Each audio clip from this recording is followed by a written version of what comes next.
Hello guys. आज हम start करने जा रहे हैं पॉलिटी। पॉलिटी में वैसे तो पढ़ने के लिए बहुत कुछ है, लेकिन हम इसमें वो पढ़ेंगे जो हमारे काम का है, जो कि हमसे एग्जाम में पूछा जाता है। तो हम सबसे पहले स्टार्ट करते हैं पॉलिटी। पॉलिटी में हम मेनली कॉन्स्टिट्यूशन पढ़ते हैं।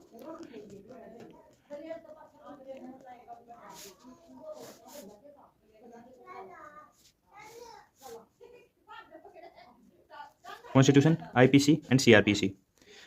जो आईपीसी है और सीआरपीसी है, ये हम मैन बेसिक नॉलेज होनी चाहिए इसके बारे में, क्योंकि ये हम हमारी जॉब के बाद जो हमारी ट्रेनिंग होती है उसमें सीखते हैं। और सीआरपीसी जज होती है। इसमें थोड़ा बता देते हैं कि जो आईपीसी होती है ये पुलिस के लिए होती है। ये भी धारा होती है, इसके थ्रू आपको अरेस्ट किया जाता है कि धारा इसके तहत आपको अरेस्ट कर लिया गया। अगर आपने कुछ चोरी कर दी तो ये कर लिया, मर्डर कर लिया तो इस धारा के थ्रू आपको अरेस्ट कर लिया। और सीआरपीसी होता है जज के लिए। जज आपको इसके बेस पे सजा सुनाता है कि आपको पुलिस ने इस धारा से अरेस्ट किया है, तो और जो जज है वो इस धारा से आपको सजा सुनाएगा। अब हम आगे पढ़ते हैं, जो कि हमें पढ़ना है। मेन हमारी पॉलिटी इसी पे बेस्ड है, कॉन्स्टिट्यूशन। सब पहले हम थोड़ी हिस्ट्री देख लेते हैं। हम आज़ाद हुए 1947। उस टाइम पे हम लोग जैसे आज के टाइम पे अपनी जोग्राफिकल सिचुएशन है वैसा नहीं था। जो अंग्रेज थे, अंग्रेज हमें ऐसे छोड़े गए थे।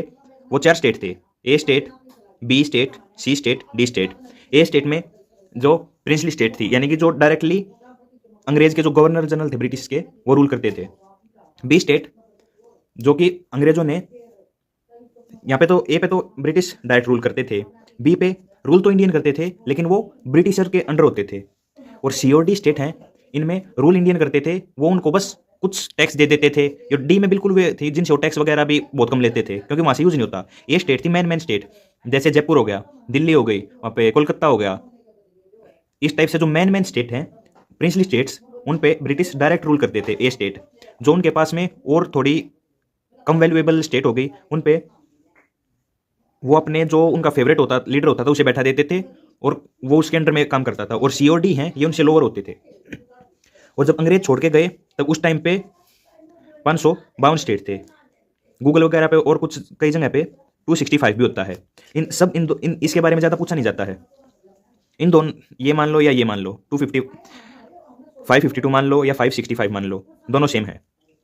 इनको सरदार वल्लभ भाई पटेल ने इकट्ठा किया, जिसमें कि बस 3 स्टेट थी जो जिन्होंने की आगे चलने के लिए दिक्कत की थी। फर्स्ट तो थी हैदराबाद, और सेकंड थी जूनागढ़, गुजरात में था जो, और थर्ड थी जम्मू कश्मीर।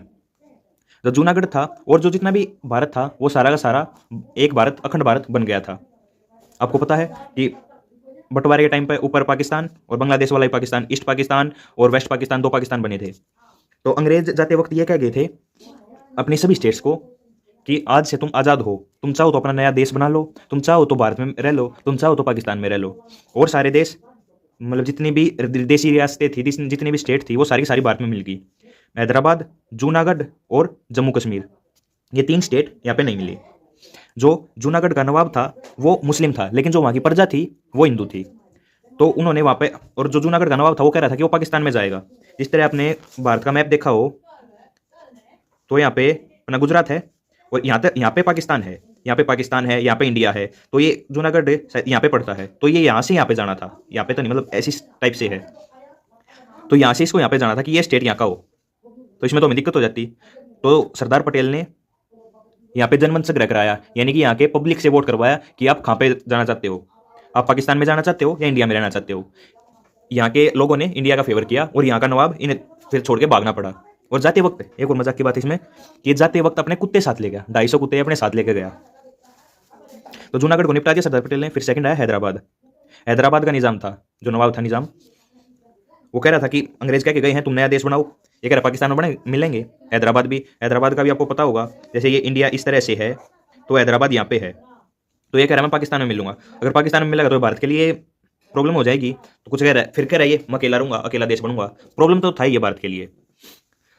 तो यहाँ पे भारत ने फोर्स भेजने की कोशिश की, लेकिन फोर्स उस टाइम पे अपने अंडर में नहीं थी, ना ही तो अपने इलेक्शन हो रहे थे, ना ही अपने कोई गवर्नर जनरल, कुछ नहीं था। मतलब कौन प्रभुत्व है, किस कौन सबसे ज्यादा पावर में है, उस चीज का बंटवारा नहीं हो रखा था। तो सेना ऑर्डर नहीं मान रही थी। क्योंकि अंग्रेजों के राज से छूटे थे हम, तो वो अंग्रेजों का ऑर्डर मान रहे थे, जो से कह के गए थे, तो उस टाइप से ऑर्डर नहीं मान रही थी। यहाँ पे सरदार पटेल ने चाहा यहाँ पे कि हम इस पे कब्जा कर सकें, लेकिन फोर्स ने मना कर दिया और फिर ये यहाँ से यूएन में चला गया। यूएन में जाने के बाद इसने वहाँ पे कंप्लेन कर दी कि सरदार पटेल हैदराबाद पे अटैक करना चाहता है और हमें कब जाना चाहता है। तो यूएन ने सरदार पटेल को मैसेज किया कि आप जूनागढ़ पे फोर्स नहीं घुसा सकते। तो सरदार पटेल ने फोर्स को पुलिस की ड्रेस पहना के हैदराबाद में घुसाया, हैदराबाद को निपटा दिया। हैदराबाद इंडिया के अंदर मिक्स हो गया। तो यूएन का फिर से मैसेज आया कि आपने आर्मी क्यों भेजी वहाँ पे। तो सरदार पटेल ने कहा वहाँ पे आर्मी नहीं थी, वहाँ की लोकल पुलिस ने निज़ाम को वहाँ से हटाया है और यहाँ इसको हैदराबाद को भारत में मिलाया है।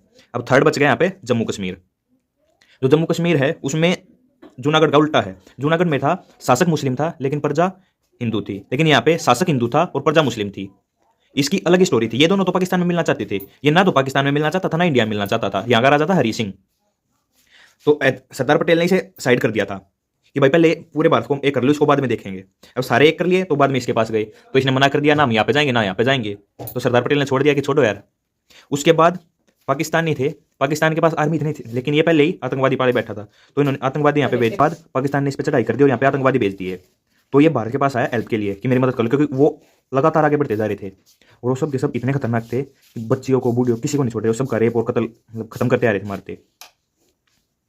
तो यहाँ पे एक ट्रीटी हुई थी छोटी ही, जिसमें कि उस राजा हरी सिंह ने कुछ शर्तें रखी थी कि हम एक स्पेशल ऑर्डर चाहिए जम्मू कश्मीर को, यहाँ के संविधान अलग होगा, यहाँ पे जो रूल चलेगा वो अलग टाइप से चलेगा, लेकिन जमीन इंडिया के अंडर में रहेगी। तो सरदार पटेल ने और उस टाइम के नेताओं ने भी ये सोचा कि ये मिल तो रहा है, उसको बाद में चेंज कर लेंगे। तो इसको आर्टिकल 370 के साथ में रखा। आर्टिकल अकेला 370 नहीं है, 370 के A B C D कई टाइप हैं। तो इस तरह से आर्टिकल 370 में रखा और जम्मू कश्मीर को। और अपने first prime minister Jawaharlal Nehru ने फोर्स को आदेश दे दिए कि यहाँ पे अटैक करो, और अपने फोर्स ने जम्मू कश्मीर से आतंकवादियों को हटा दिया और जम्मू कश्मीर अपने अंडर मिल गया। ये तो थी अपने छोटा इंट्रोडक्शन। अब इसके बाद हम कॉन्स्टिट्यूशन के बारे में पढ़ते हैं। जो कॉन्स्टिट्यूशन है, कॉन्स्टिट्यूशन में मेनली 22 पार्ट हैं। 22 पार्ट में आर्टिकल्स हैं, जैसे फर्स्ट पार्ट में स्टेट के बारे में है, सेकंड पार्ट में सिटीजनशिप के बारे में है, थर्ड पार्ट में फंडामेंटल राइट्स के बारे में। इस तरीके से 22 पार्ट हैं और इन 22 पार्ट में 395 आर्टिकल्स हैं और इनके भी कुछ में पार्ट हैं, जैसे 4 का A हो गया इसमें पार्ट में, और आर्टिकल्स में भी पार्ट हैं, 19 का A, 19 का B, 19 का C, ऐसे 6 तक G तक। इसी तरह से 21 का A, 21 का B, ऐसे बहुत सारे पार्ट हैं, बहुत सारों के। तो अब हमें आर्टिकल में कुछ चेंज करना है, तो आर्टिकल में चेंज करने के लिए हमें काफ़ी मेहनत करनी पड़ेगी। इसमें भी चेंज करना होगा तो इसमें भी चेंज करना होगा। अब हमें पंचायती राज लाना था, स्टार्टिंग में हमारे पास पंचायती राज नहीं था, तो उसके लिए इसमें भी चेंज करना होता, इसमें भी चेंज करना होता और काफ़ी चेंज करना होता, क्योंकि कोई भी टॉपिक छोटा नहीं होता। पंचायती राज है तो पंचायती राज में सरपंच भी ऐड करना पड़ेगा, सरपंच के साथ उसके मेंबर वगैरह वे भी ऐड करने पड़ेंगे, उनका बजट भी ऐड करना पड़ेगा, कैसे रेगुलेशन हो, कैसे चुनाव होगा, बहुत सारी चीज़ें एक साथ ऐड करनी पड़ती है, तो उसमें बहुत सारे आर्टिकल बन जाएंगे। इसी चीज़ से बचने के लिए इन्होंने शेड्यूल का निर्माण किया। जब हमारा कॉन्स्टिट्यूशन तैयार हुआ था उस टाइम पे इसमें 8 शेड्यूल थे और आज के टाइम पे इसमें 12 शेड्यूल है। तो फर्स्ट ऑफ ऑल हम देखेंगे अपने कॉन्स्टिट्यूशन में है 22 पार्ट और अपने कॉन्स्टिट्यूशन में है 395 आर्टिकल और अपने कॉन्स्टिट्यूशन में शेड्यूल है 12। जो 8 थे ये पहले थे। अब हम अपने शेड्यूल स्टार्ट करते हैं। पॉलिटी में हम देखेंगे शेड्यूल ऑफ इंडियन कॉन्स्टिट्यूशन। पहले 8 थे, अब 12 हैं। List of schedule of Indian constitution, जिसमें कि पहला शेड्यूल है it list the state and union territory. There are 28 state and 8 union territory in our country. This schedule control in article 1 and 4, जिसमें बताया गया है कि जो अपना इंडिया है इसके में जितनी स्टेट हैं, जितनी यूनियन टेरिटरी हैं, उन सब के बारे में बताया गया है। और एट प्रेजेंट अपने इंडिया में 28 स्टेट हैं और 8 यूनियन टेरिटरी हैं। और मैं आप लोगों को एक चीज़ बताना भूल गया, जो ऑल ओवर वर्ल्ड है, ऑल ओवर वर्ल्ड में जो संघ होते हैं ना, संघ मतलब ग्रुप, जो ग्रुप होते हैं वो 3 टाइप के ग्रुप हैं। 3 टाइप के ग्रुप हैं, जिनमें एक ग्रुप है कॉन्फेडरेशन।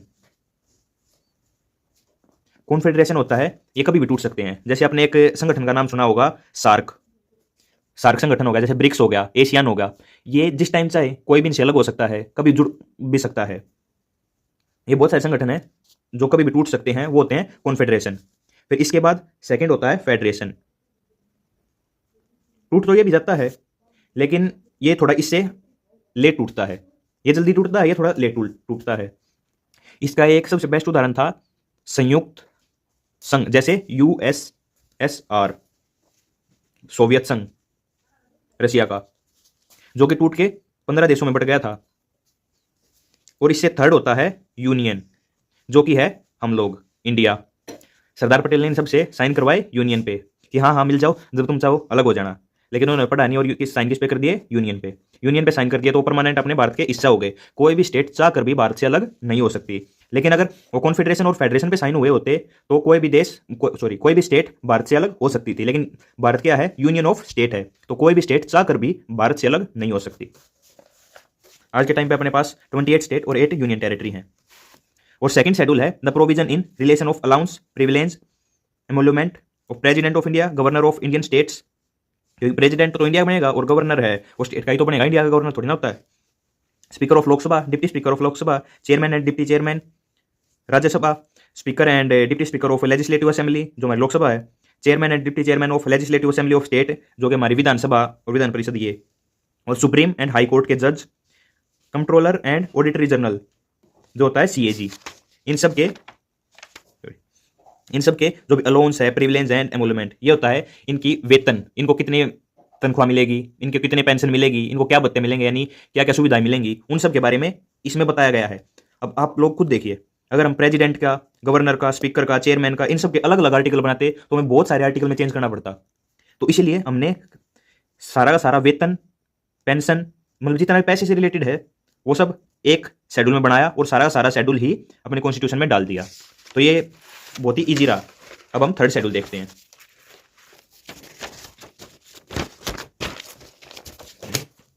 ये हिंदी में लिखा है, जिसको हिंदी में पढ़ना हो वो हिंदी में पढ़ ले।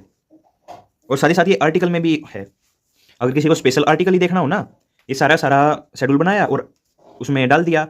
लेकिन अपने कॉन्स्टिट्यूशन में अलग अलग आर्टिकल में अलग अलग टॉपिक पे है। जैसे कुछ आर्टिकल 59, 65, 75, 97, 125, 148, 158, 164, 186 एंड 221। ये सब आर्टिकल जैसे राष्ट्रपति के बारे में, गवर्नर के बारे में, और लोकसभा के बारे में, राज्यसभा के बारे में, विधानसभा के बारे में, इन सब के बारे में, उनके तनख्वाह के ऊपर, पेंशन के ऊपर, इन सब के बारे में बताया गया है। और थर्ड है इन सब की शपथ के बारे में, जो भी ये ओथ लेंगे। जो फर्स्ट है, एक बार रिवाइज करते हैं। फर्स्ट शेड्यूल है अपनी स्टेट के बारे में कि इंडिया की स्टेट कहाँ तक है, कौन कौन सी स्टेट हैं, उनके एरिया के बारे में बहुत कुछ उसके डीप में। अगर हम शेड्यूल 1 को डीपली पढ़ें तो उसमें सारा का सारा बता रखा है कि इस स्टेट में ये डिस्ट्रिक्ट आएंगी, ये विलेज आएंगे, इसकी बाउंड्री यहाँ तक है, ये इसकी रिवर है, हर एक चीज़ बता रखी है। इंडिया की स्टेट कहाँ तक है, इंडिया की बाउंड्री कहाँ तक है, उसके बारे में सब कुछ बता रखा है। और जो सेकंड शेड्यूल है उसमें इन लोगों के एक आधा दे लोग का, एक आधे पद का नाम और रह गया होगा। वैसे मैंने सभी के सभी पदों का नाम लिखा है। जैसे कुछ मैन पद और हैं, उन सभी के भी जो भत्ते हैं, विशेष अधिकार होते हैं, जो उन्हें फैसिलिटी मिलती है। जैसे हमारे राष्ट्रपति को रहने के लिए घर मिलता है, उन सब, और जो MP MLA हैं उनको भी बहुत सारी सुविधाएं मिलती हैं। उन सब सुविधाओं के लिए ये है। और सेकंड है उसके ओथ के बारे में। सेकंड है उसके ओथ के बारे में कि जो अपने मिनिस्टर होंगे, यूनियन मिनिस्टर होंगे, पार्लियामेंट में जो भी इलेक्शन होंगे, यानी अपने MP MLA होंगे, MLAs इसमें लेजिस्लेटिव असेंबली में, MPs पार्लियामेंट में, MP लोकसभा का और राज्यसभा का दोनों के MP, सुप्रीम कोर्ट के या हाई कोर्ट के जज, एडवोकेट जनरल होंगे, जो स्टेट मिनिस्टर होंगे या सेंट्रल मिनिस्टर होंगे, जो भी होगा, उनकी शपथ के बारे में। उनके ये आर्टिकल्स हैं कि इन आर्टिकल में इनकी शपथ के बारे में बता रखा है। इसमें शपथ और प्रतिज्ञान के निम्नलिखित रूप शामिल हैं। ये तो उसके